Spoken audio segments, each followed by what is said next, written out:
Today's story is COCO CHANEL episode 1. The beginning is beginning. As early as 11 years old, Gabriel was alone. Mom just died. When Dad left Gabriel in an orphanage like a troublesome, he quickly went to America, and he doesn't come back. The orphanage has strict discipline.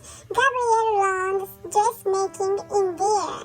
The children of the monastery had to become nuns or go to their brides somewhere as they grew up. But Gabriel wanted to be a singer or actress in order to get rich.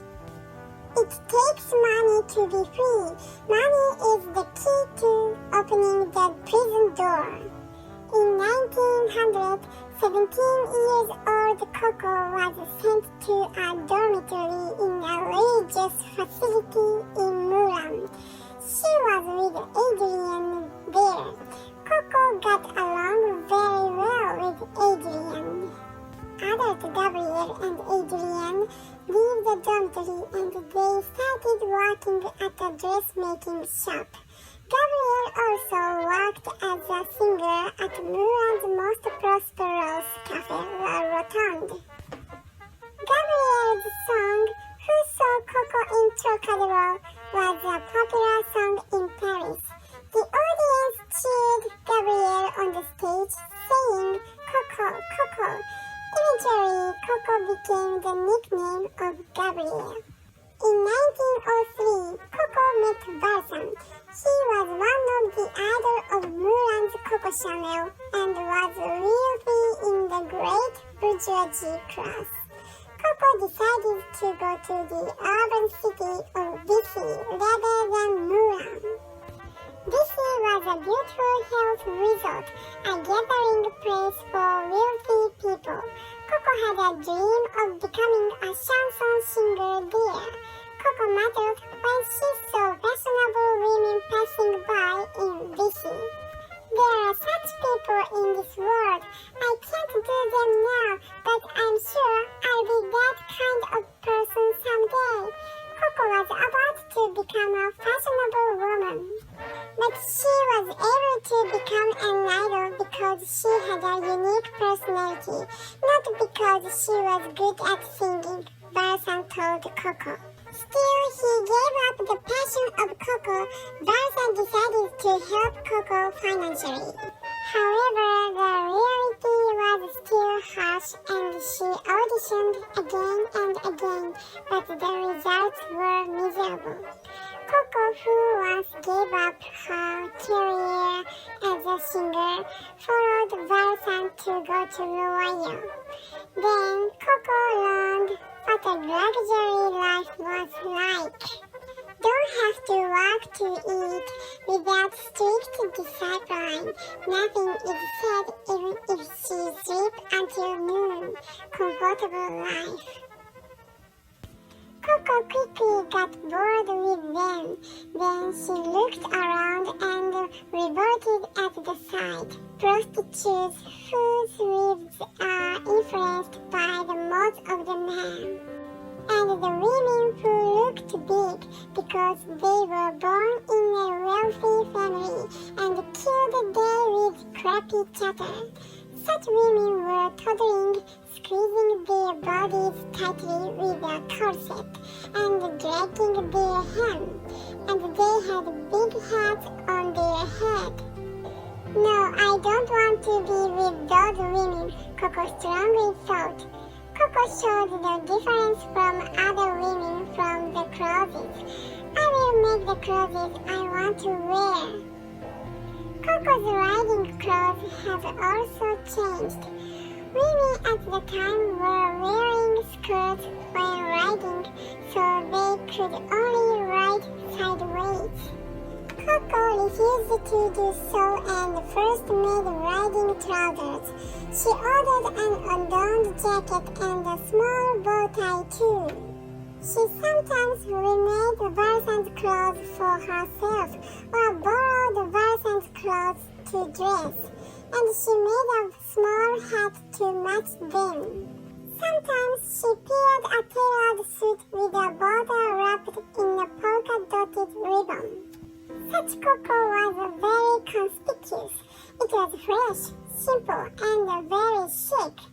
Immediately, it became the focus of attention of a girlfriend who came to Balsam. They especially liked the little hats made by COCO. Then they ordered one after another and competed to wear a chic hat. One day, COCO proposed to Balsam, "I want to open a hat shop." So Balsam provided COCO with a room for an apartment in Paris. In 1908, 25-year-old COCO opened a hat shop in Paris. The hat shop were thriving. Hipster upper-class women were regulars. In 1908, 26-year-old COCO met an Englishman, Arthur Capel. He was a friend of Balsam. Capel is in his 30s. When people of the same generation are just wasting the property they received from their families. He had already created a fortune in the transportation industry on my own. Despite being a French and British illegitimate child, Capel was a prominent figure in the high society of London and Paris.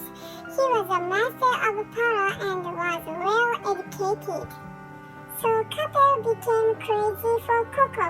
He liked COCO's naturalness and bitterness above all else. It's not that nothing happened with Balsam, but it wasn't too much of a mess. Balsam had a mistress besides COCO, and COCO never loved him like Capel. COCO's hat shop was doing well, but it was in a quiet residential area and it wasn't a good location for the shop. COCO, who wanted to move to a better location and work in earnest. She applied for debt to Balsam, but it was refused. Balsam couldn't understand that a woman would work in earnest. But Capel was different. Capel was a man of a new era who built his fortune on his own, and he applied COCO's talent. Capel and COCO were similar in their passion for work. With the investment of Capel, a hat shop called Chanel Mode was opened on Cambon Street. In 1910, 27-year-old COCO was full of superstitious prevision of success and love, but she was ignorant of the world.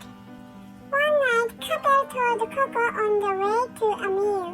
He got a call from the bank and said that COCO wrote a little too much check. "It's not a big deal," Capel laughed. It was a shock for COCO. Her work was going well, so she felt like she was doing everything by herself, but it was different. The bank gives money to COCO because Capel was the guarantor. That's why she finally realized that the bank would call Capel. COCO looked up at Capel and said, "So is my life depend on you? Woman is not free while taking care of a man." COCO had a miracle's pride for a woman of this era. A few years later, when COCO paid back to Capel in full, Capel said, "I intended to give you a toy, but I gave you freedom."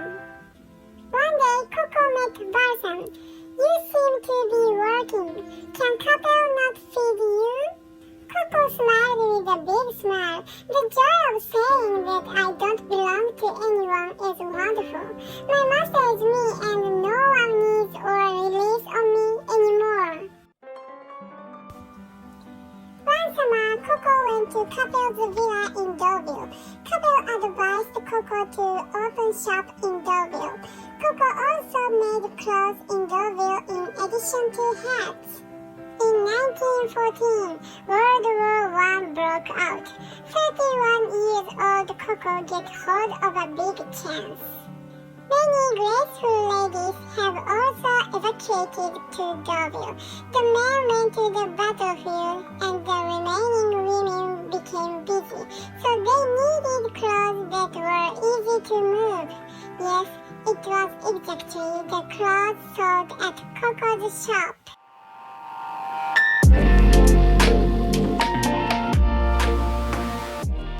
Simple, comfortable, and warm. This is Chanel's eternal basis.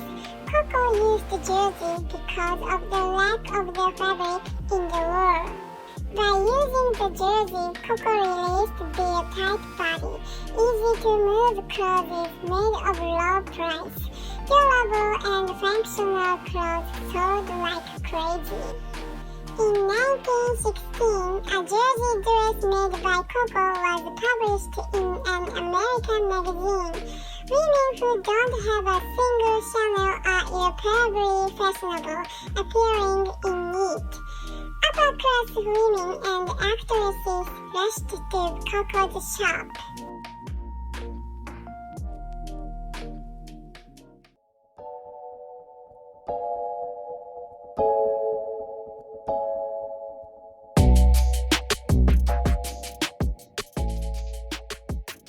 I would like you to subscribe to the channel by clicking the good button.